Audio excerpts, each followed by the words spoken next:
गरीब और असहायଙ୍କ ପାଇଁ ରହିଛି राज्य और केंद्र सरकारଙ୍କ माळमाळ योजना किंतु एही माळमाळ योजना आज भी अनेक असहाय परिवार ପାଇଁ स्वप्न पालटिछि।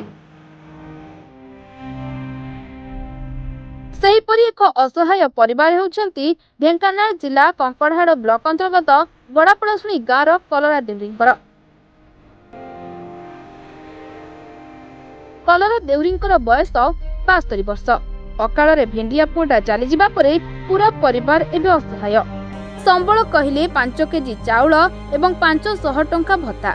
कथा कहि पारु नथिबा मुक स्वामी स्त्री दुई जनकर सहारा बोली केही नहीं। गत 1 वर्ष तले एकमात्र पुत्रर मृत्यु होइथिबा बेले दुई ओली खाइबा पई 5 किलो चाउल ही भरोसा। ताहा पुणी ओलिए खाइले ओलिए उपास। अन्य घरे काम कले परिवार रे सेही दिन चुली जळुछि नहले नाही।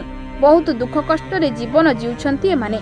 भेंडिया पुआ आरपारी को चली गला परे आमे बेसहारा होई जाइछु। आम भलमंद बुझिबा को दुनिया रे केही नाही बोली कहिसंती वृद्धा महिला। कलरा देउरी घर गोड़ा पळसुनी अभियोग कौन अच्छी आम एमती बुढ़ा बुढ़ी कि चलू 5 किलो चाउल आम कि चलू कंकड़हाड़ तो धाई धाई कि लाभ होलानी। खोजिले डाक्तर सर्टिफिकेट आम कौटू आणबू आम तो मूर्ख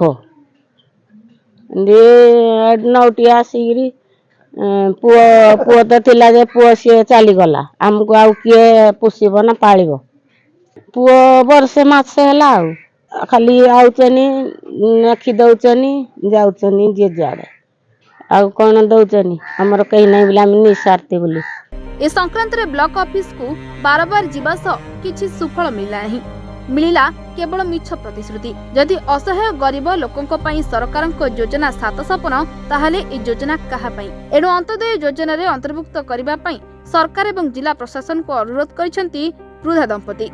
सरकार इंडी दंतु अंतर्ध करी 25 किलो जाय कर दंतु आम चलबू आउ भत्ता पाउगी।